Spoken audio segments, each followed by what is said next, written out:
In the blood-soaked quagmire of the Vietnam War, where superpowers clashed and empires crumbled, Australia's deadliest weapon wasn't a massive battalion or a fleet of bombers.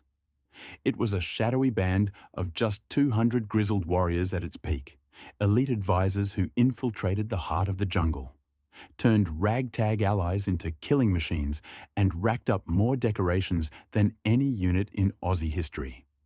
They were the first in, the last out, and they rewrote the rules of warfare with sheer audacity. Buckle up. This is the untold epic of the Australian Army Training Team Vietnam, the tiny force that punched way above its weight and became legends in the shadows of hell.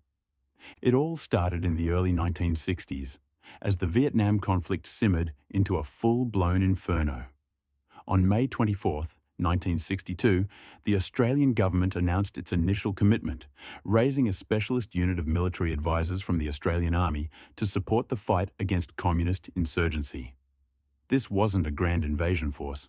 It was a modest group of just 30 hand-picked experts in counter-revolutionary warfare and jungle operations, many drawn from veterans of the Malayan emergency.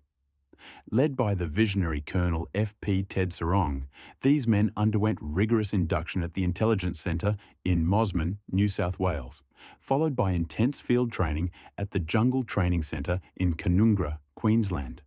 Initially called the Australian Army Component, Vietnam, it was quickly redesignated the Australian Army Training Team Vietnam, AATTV, on July 12, 1962, soon simply known as the Team, or even the Expendables, among those in the know. The first contingent departed Sydney's Mascot Airport on a Qantas charter flight on July 29, 1962, arriving in Saigon on July 31st, a date often celebrated as the unit's unofficial birthday. Dispersed across South Vietnam, from the Mekong Delta to the demilitarized zone, they joined a growing cadre of US advisors under the Military Assistance Advisory Group, MAAG. At first, strict rules barred them from direct combat, limiting them to observer roles at training centers like Dong Da near Phu Bai, Hiep Can, northwest of Hue, and the Ranger Training Center at Duc Mai near Nha Trang. But as the war escalated, so did their involvement. By June 1964, with Australia's commitment growing, the team expanded to 60 members and restrictions on combat were lifted, thrusting them into the fray. This small beginning marked Australia's earliest and longest engagement in Vietnam, spanning over a decade from 1962 to 1972, proving that even a humble start could forge an unbreakable legacy of resilience and adaptability in one of history's most brutal conflicts. The AATTV's mandate was deceptively straightforward: to serve as quiet professionals, embedding with the Army of the Republic of Vietnam, ARVN, Regional Forces, RF, Popular Forces, PF, and even the National Field Police to teach the intricacies of counter-insurgency. Arriving 2 years before the main Australian task force in 1965, they operated across all 4 core tactical zones, from the swampy Mekong Delta's treacherous waterways to the mist-shrouded peaks of the Central Highlands. Their training covered everything from weapons proficiency and jungle survival to patrolling techniques and contact drills designed to instill automatic, instinctive responses in battle, giving allies an edge over the rigidly commanded Viet Cong and North Vietnamese forces. But in Vietnam's unforgiving terrain, advising was anything but quiet or safe. These men lived in the mud and heat alongside their Vietnamese counterparts, sharing sparse rations of rice and fish sauce, enduring monsoon rains, and navigating booby-trapped trails where every step could be deadly. Often the only Westerner in a remote outpost, an advisor might be miles from support, relying on radio for artillery calls or evacuations. They fostered fragile alliances amid cultural divides, teaching not just tactics, but also building trust in a war where betrayal lurked everywhere. As the conflict intensified, their role evolved from classroom instructors to battlefield mentors, directing fire support and rallying troops during ambushes. By 1967, some even joined controversial programs like the Phoenix program, targeting Viet Cong infrastructure through infiltration and intelligence. This mission demanded not only military expertise, but diplomatic savvy, turning these quiet pros into indispensable linchpins of the Allied effort, all while facing constant threats from snipers, mines, and guerrilla raids that blurred the line between teacher and warrior. The AATTV's strength lay in its meticulous composition, a cadre of volunteers who were the cream of Australia's military crop. To qualify, a soldier needed to be a seasoned professional, typically a sergeant, warrant officer, or occasionally a corporal from 1970 onward with an average age of 35 and years of hard-won experience. Many had battled in the Korean War, the Malayan Emergency, or even World War II, bringing specialized skills in infantry tactics, signals, engineering, demolitions, and medical aid. No conscripts here. These were career NCOs and officers from elite units like the Special Air Service, SAS, or commandos, handpicked for their maturity, leadership, and ability to operate independently. Tours lasted 12 to 18 months, with members rotating in singly or in small drafts since the unit had no permanent base in Australia. Its headquarters was in Saigon. By mid-1964, the team grew to about 115 officers and 85 warrant officers, peaking at 227 in November 1970, including a small New Zealand contingent of 1 officer and 4 NCOs from October 1970. Uniforms were a patchwork of Australian, British, US, and Vietnamese gear due to supply issues, and all members earned the Infantry Combat Badge for their combat exposure. In 1966, under Lieutenant Colonel A.J. Milner, Warrant Officer Class 2 Laurie Nicholson designed the unit's badge. A green shield with a boomerang and loaded crossbows symbolising Australian heritage and readiness, backed by the motto, Persevere. Worn on the right shoulder from 1967 and later on a rifle green beret, it became a symbol of their unbreakable spirit. These veterans didn't just instruct from manuals, they embodied leadership, inspiring Vietnamese allies through shared hardships and turning green recruits into battle-ready fighters in environments where hesitation meant death. What began as advisory roles quickly morphed into full-throated combat for the AATTV as Vietnam's guerrilla warfare erased any safe rear lines. Embedded at every level, from ARVN battalions to isolated PF platoons, these Australians patrolled through leech-infested jungles, flooded rice paddies, and VC-controlled villages, often under relentless sniper fire or mortar barrages.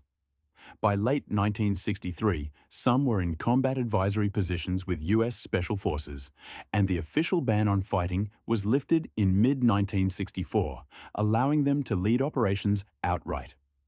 In high-threat areas like I Corps and the Central Highlands, advisors like Captain Barry Peterson commanded Montagnard irregulars in hit-and-run raids, while others joined Mobile Strike Forces, MIKE Force, for rapid response assaults.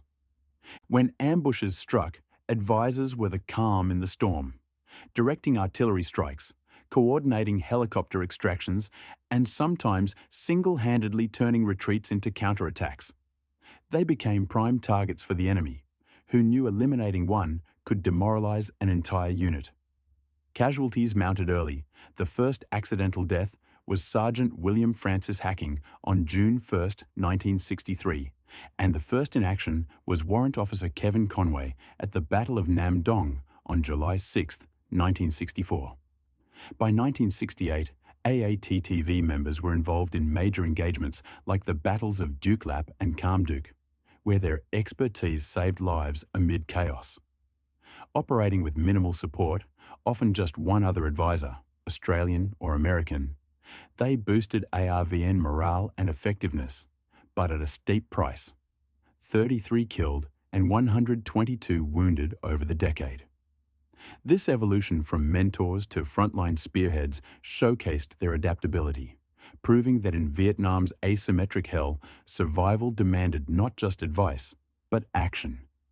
Faced with the Viet Cong's ghostly mastery of jungle concealment, the AATTV pioneered innovative tactics that turned the tables on an elusive foe. Chief among these was the people sniffer, not a gadget, but highly trained tracker dogs, primarily Labrador retrievers, deployed from 1967 to 1971 as part of combat tracker teams. Australia trained 11 such dogs, like Marcus, Tiber, and Justin, who could detect human scents through dense foliage, leading patrols to hidden base camps, supply caches, and ambush sites with uncanny accuracy. Handlers, often AATTV members, formed unbreakable bonds with their canines, operating in 5-man teams: 2 dog handlers, a visual tracker, a coverman, and a machine gunner. These teams were inserted into hot zones via helicopter, following enemy trails for hours or days, even in pouring rain or triple canopy jungle. The dogs' alerts, silent signals like ear perks or tail wags, prevented countless ambushes, but made handlers high-value targets. Enemies offered bounties for their capture. In one famed incident, a tracker team inflicted fatal casualties on VC forces after a dog-led pursuit. Beyond dogs, AATTV advisors taught advanced patrolling, silent movement, booby trap detection, and quick reaction drills that emphasized initiative over rigid orders. They also integrated with US forces for air-supported operations, calling in strikes with precision. This blend of low-tech ingenuity and high-stakes adaptation saved Allied lives and disrupted VC logistics, but exposed teams to extreme risks. Dogs like Tiber went missing in action during battles like Coral Balmoral, highlighting the perilous innovation that defined the AATTV's edge in unconventional warfare. No assignment embodied the AATTV's dangers more than the Mobile Advisory and Training Teams, MATs. Small, highly mobile groups airlifted into contested villages to train local militia amid VC strongholds. From 1970 onward, as Vietnamization accelerated, MATs operated in Phuoc Toi province, fortifying hamlets, drilling RF and PF in marksmanship, ambush countermeasures, and defensive perimeters, often with just 4 to 6 advisors supporting hundreds of irregulars. Helicoptered into isolated spots surrounded by enemy influence, these teams lived in makeshift bunkers, patrolling by day and standing guard by night, where spies could lurk among the villagers. The isolation amplified every threat. Minimal resupply meant rationing ammo and food, while constant VC probes tested defences with sniper fire or mortar attacks. Advisors like those in the New Zealand detachments had to navigate cultural barriers, winning over locals with medical aid and fair dealings to gather intelligence. In one typical operation, MATs might instruct on M16 rifles in Ben Tran district, only to repel a night assault hours later. The psychological toll was immense. Advisors faced betrayal risks, disease from unsanitary conditions, and the moral weight of leading under-equipped forces into harm's way. Yet their efforts bolstered Vietnamization, turning vulnerable outposts into resilient strongholds. With casualties including those from the fire assault platoon like Thomas Blackhurst, killed in 1971, MATs exemplified the AATTV's high-risk, high-reward role, forging self-reliant allies in the war's most volatile frontiers, where every lesson could be the difference between life and death. Deep in the central highlands' rugged terrain, AATTV advisors like Captain Barry Peterson forged unbreakable alliances with the indigenous Montagnard tribes, fierce, hill-dwelling peoples long marginalized by the South Vietnamese government. From 1963 onward, these partnerships turned the Montagnards into a loyal, irregular force, leveraging their intimate knowledge of the mountains for reconnaissance, ambushes, and guerrilla raids against the Viet Cong. Advisors lived among them in remote camps, earning respect through shared hardships, enduring malaria, leech bites, and primitive conditions while providing modern weapons, medical supplies, and training in hit-and-run tactics. Peterson, dubbed Tiger Man by the tribes, raised a Montagnard army of over 1,000, integrating with US Special Forces for operations under the Civilian Irregular Defense Group CIDG. They conducted daring patrols, disrupting VC supply lines and gathering intelligence that foiled major offensives. Cultural sensitivity was key. Advisors adopted tribal customs, like crossbow hunting, to build trust amid tensions with ARVN forces who viewed Montagnards as inferiors. In actions like those around Tra Bong, AATTV members led mixed units in search and destroy missions, facing brutal reprisals from NVA regulars. The mutual loyalty shone in battles where Montagnards shielded advisors under fire. However, the remoteness exposed teams to isolation, with resupply dependent on risky airdrops. This unconventional warfare extended the AATTV's reach, proving that alliances born of respect could outmaneuver superior numbers, but at the cost of high casualties in a theatre where betrayal or abandonment loomed large. The AATTV's heroism is etched in the 4 Victoria Crosses awarded to its members, a quarter of all Australian VCs in Vietnam, each a saga of superhuman bravery. Warrant Officer Kevin Dasher. Wheatley earned his posthumously on November 13, 1965, in Tra Bong Valley. Amid a fierce ambush, he dragged his mortally wounded comrade, Ron Swanton, 200 metres to cover, refusing evacuation. As VC closed in, Wheatley pulled pins from 2 grenades, holding them ready until the end. 2 explosions and gunfire marked his defiant stand.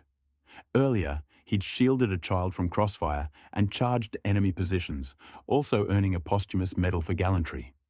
Warrant Officer Raeen Simpson's VC came from repeated valour in 1969, including charging enemy bunkers under fire, rescuing wounded, and leading assaults that routed VC forces despite his own injuries. His actions across multiple operations exemplified relentless determination. Warrant Officer Keith Payne's legendary feat occurred on May 24, 1969, near Ben Het. Wounded by shrapnel in an ambush, he spent 3 hours under enemy fire rescuing over 40 isolated ARVN soldiers, organising defences and guiding them to safety, actions that saved a company from annihilation. Major Peter Badco's posthumous VC stemmed from 3 audacious acts in 1967. On February 23rd, he charged a machine gun nest alone, inspiring a PF platoon to victory. On March 7th, he led a convoy assault to save a besieged headquarters, turning retreat into triumph. On April 7th, he fell leading an ARVN advance, throwing grenades at a VC position before being cut down. These stories, amid over 100 decorations, immortalize the AATTV's ethos. Ordinary men performing extraordinary deeds in the face of oblivion. The AATTV's medal tally is a testament to its outsized impact, earning it the title of Australia's most decorated unit per capita, with over 100 awards, including 2 Distinguished Service Orders, DSOs, 3 Officers of the Order of the British Empire, 6 members of the Order of the British Empire, 6 Military Crosses, MCs, 20 Distinguished Conduct Medals, DCMs, 15 military medals, 4 British Empire medals, 4 Queen's Commendations for brave conduct, and 49 mentions in dispatches.